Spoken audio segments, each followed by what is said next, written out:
श्री राम और श्री रामकृष्ण स्वामी निखिलात्मानंद गोस्वामी जी लिखते हैं, सानुज सिय समेत प्रभु राजत परन कुटीर, भगति ज्ञान वैराग्य जनु सोहत धरे शरीर। गोस्वामी जी लिखते हैं, भगवान राम, सीता जी और लक्ष्मण जी समेत पर्ण कुटीर में ऐसे विराजमान हैं जैसे ज्ञान, भक्ति और वैराग्य के साथ विराजमान हो।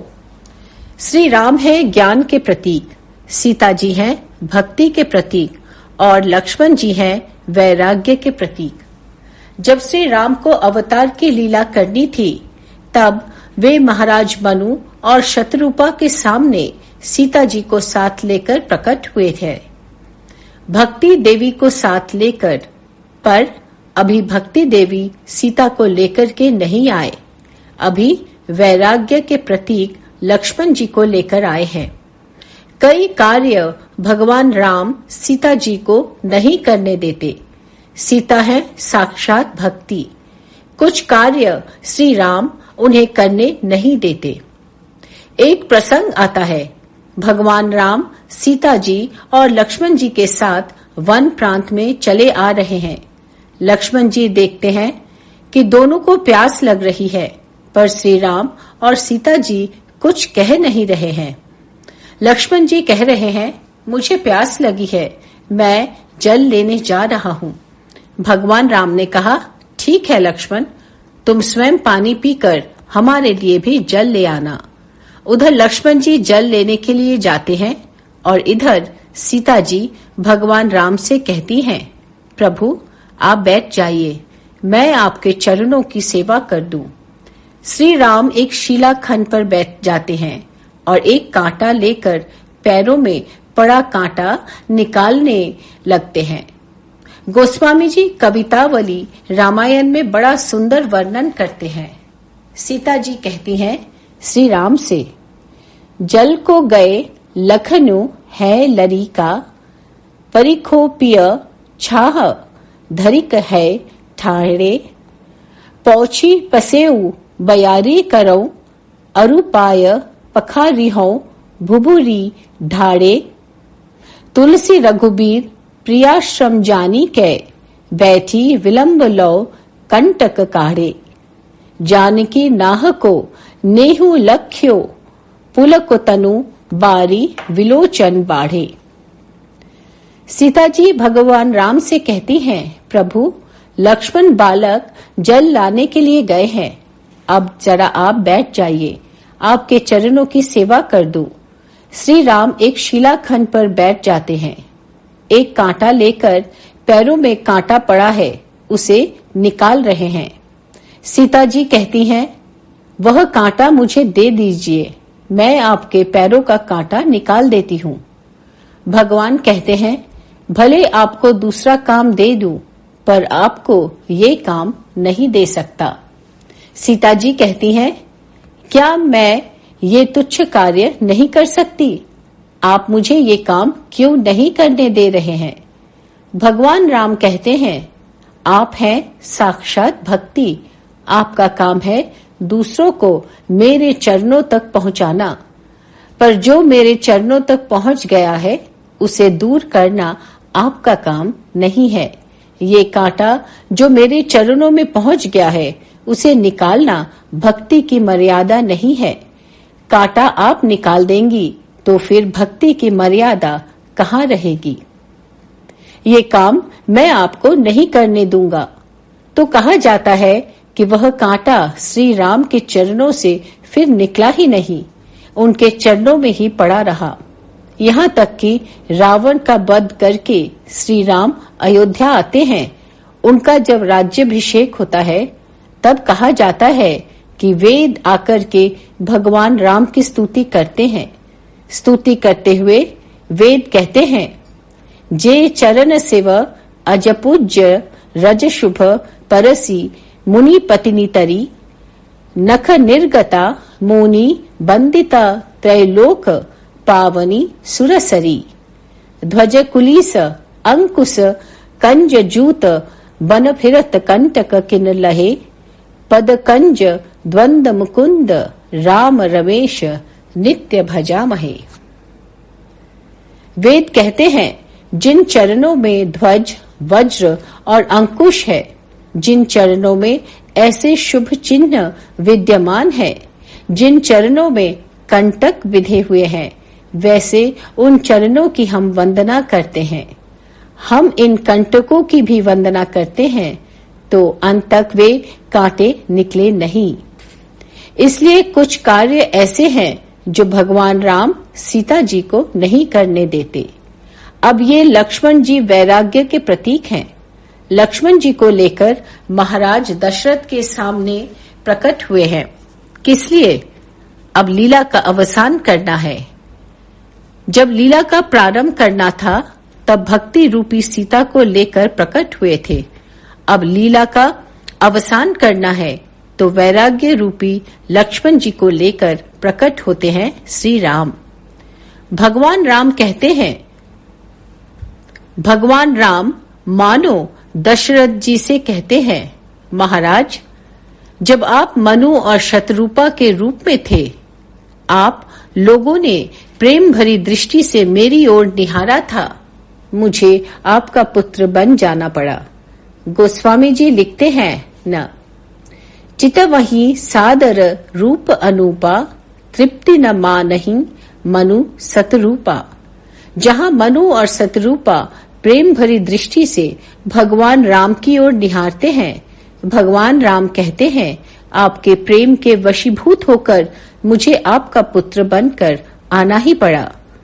पर अभी मेरा समय आया है कि मैं आप लोगों की ओर प्रेम भरी दृष्टि से देखूं।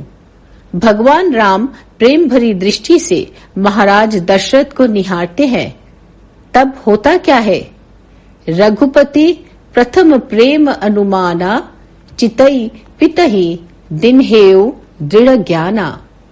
जब भगवान राम महाराज दशरथ को प्रेम भरी दृष्टि से देखते हैं, तब महाराज दशरथ जी में ज्ञान का उन्मेष होता है। महाराज दशरथ सोचते हैं, अरे, मैं साक्षात भगवान को, साक्षात नारायण को अभी तक अपना पुत्र समझता रहा। जैसे ही यह ज्ञान महाराज दशरथ में प्रकट हुआ, महाराज दशरथ कहते हैं, बार बार कर प्रभु प्रणामा, दशरथ हरसी चले सुरधामा। महाराज दशरथ को यह ज्ञान हो गया कि भगवान राम उनके पुत्र नहीं है, ये साक्षात नारायण है। अभी तक मैं इन्हें अपना पुत्र समझता रहा।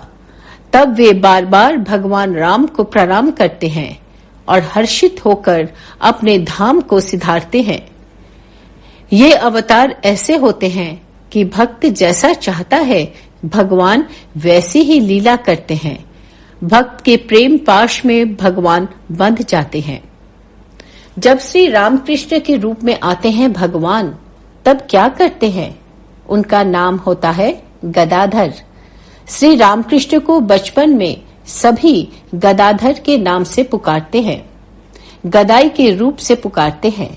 ऐसा अद्भुत आकर्षण गदाधर था कि कामारपुकुर के जो आबाल वृद्ध वनिता हैं, सभी उनके दर्शन के लिए उत्सुक रहते थे। जब तालाब में स्नान करने जाते हैं, तभी गदाधर का दर्शन करने के लिए चले जाते हैं। जब गदाधर थोड़े बड़े होते हैं तो ऐसे श्रुतिधर हैं, जो भी सुनते हैं उन्हें बिल्कुल याद हो जाता है। कितने भजन उन्हें कंठस्थ हो जाते हैं। जो भी नाटक देखते हैं उनको सब कंठस्थ हो जाता है।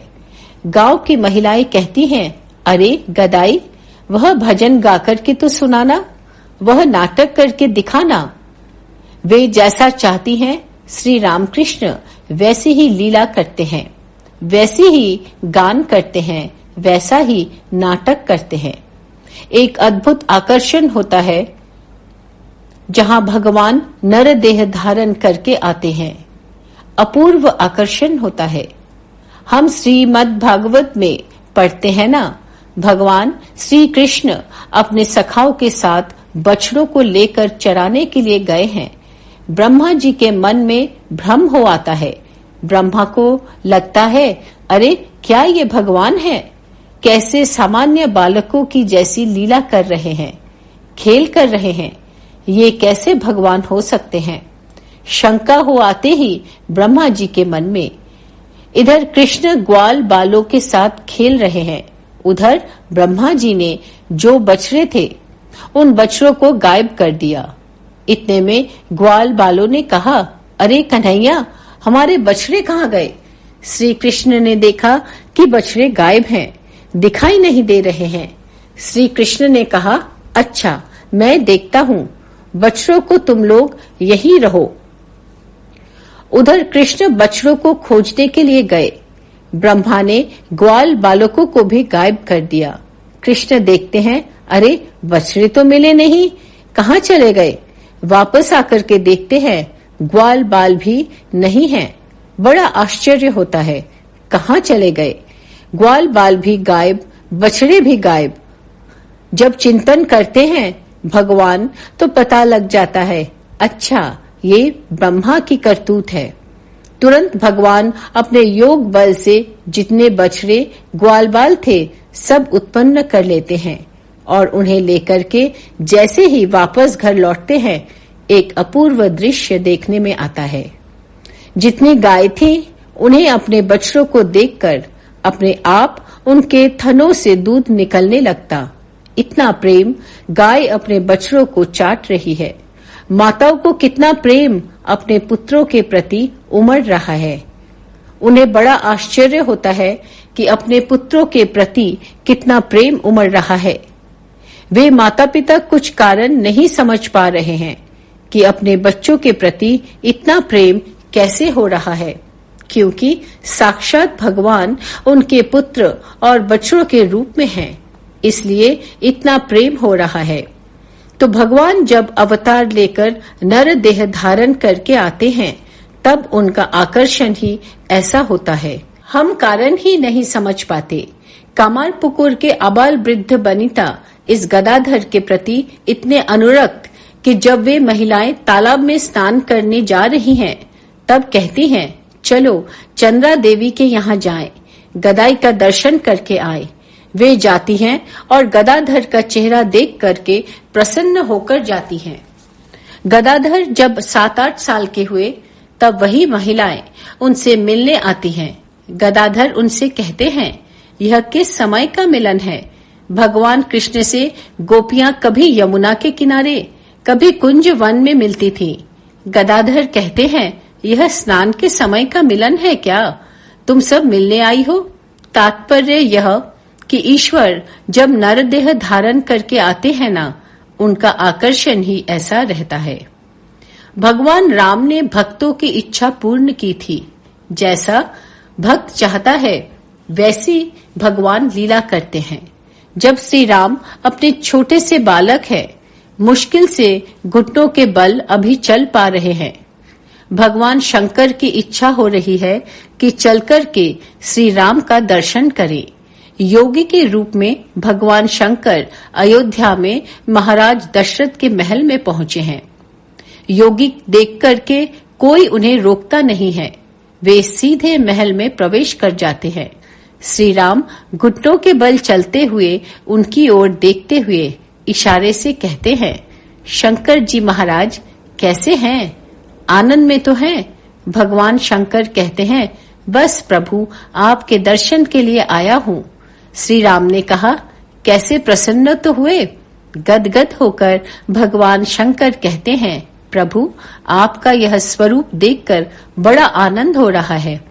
आपने जो पीले रंग का कुर्ता पहना है, आपके श्यामल शरीर में पीले रंग का कुर्ता बड़ा सुंदर दिखाई दे रहा है। शंकर जी कहते हैं, पीत झगुलिया तनु पहिराई, जानू पानी विचरनी मोही भाई।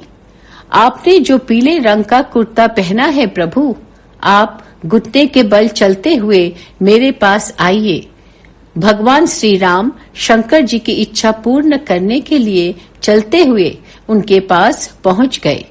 श्री राम कहते हैं, शंकर जी महाराज अब तो प्रसन्न हुए? भगवान शंकर बार बार प्रणाम करते कहें, प्रभु आपने मेरी इच्छा पूर्ण की और चले गए। अब कागभूषुंडी जी पहुंचे। कागभूषुंडी जी को कौवे के रूप में थे।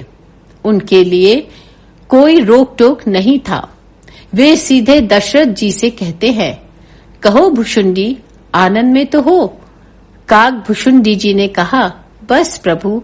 भगवान राम ने कहा, कहो क्या बात है। कागभूषुंडी हैं भक्ति के आचार्य। वे कहते हैं, प्रभु आपने जो पीले रंग का कुर्ता पहना है ना, ये तो बड़ा मोटा है। इससे आपका श्यामल शरीर ठीक ठीक दिखाई नहीं दे रहा है। भगवान ने इशारे से कहा, कहो तो निकाल दूं। कागभूषुंडी कहते हैं, प्रभु ये आपकी माया, ये कुर्ता है आपकी माया। हम तो आपको भी देखना चाहते हैं, आपकी माया को भी देखना चाहते हैं। इस माया को दूर करने का काम तो ज्ञानी लोग करते हैं। हम तो आपको देखना चाहते हैं और ये भी चाहते हैं कि आपकी माया जितनी पतली रहे उतना ही अच्छा है। आप भी दिखे, आपकी माया भी दिखती रहे, बस भक्त की इच्छा पूर्ण करनी है। भगवान घुटने के बल चलते हुए माँ कौशल्या जी के पास चले गए। इशारे से दिखा रहे हैं, मानो बड़ी गर्मी लग रही है।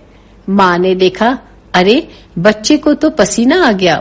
तुरंत वह पीला कुर्ता उतारती हैं और झीने झीने रंग का कुर्ता जो है पहना देती हैं।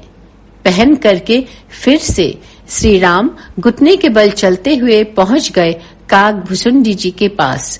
कहते हैं, कहो भूषुंडी, अब प्रसन्न हुए तो? कागभूषुंडी जी प्रसन्न होकर कहते हैं, प्रभु जैसा मैं चाहता था बिल्कुल वैसा ही मिला। और क्या कहते हैं, पीत झीनी झगुली तन सोही, किलकनी चितवनी भावती मोही। प्रभु आपने जो झीने झीने रंग का कुर्ता पहना है, उससे आपका अपूर्व सौंदर्य दिखाई दे रहा है। आप भी दिखाई दे रहे हैं, आपकी माया भी दिखाई दे रही है। प्रभु आप बच्चे जैसे किलकारी लगाते हैं, वैसे किलकारी लगाइए ना। किलकनी चितवनी भावही मोही। और भगवान भक्त की इच्छा पूर्ण करने के लिए किलकारी लगाते हैं। गदगद हो जाते हैं कागभूषुंडी। जैसा भक्त चाहता है भगवान वैसी लीला करते हैं। यहाँ श्री रामकृष्ण देव के अवतार में भी देखते हैं, कामारपुकुर के आबाल वृद्ध वनिता जैसा चाहते हैं गदाधर वैसी लीला करते हैं, नाटक करते हैं, गाना गाकर के सुनाते हैं, नृत्य करके दिखाते हैं। जैसा भक्त चाहता है वैसी लीला करते हैं।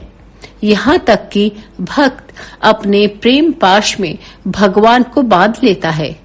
ऐसा बांधता है कि भगवान कोशिश करके भी छुड़ा नहीं पाते।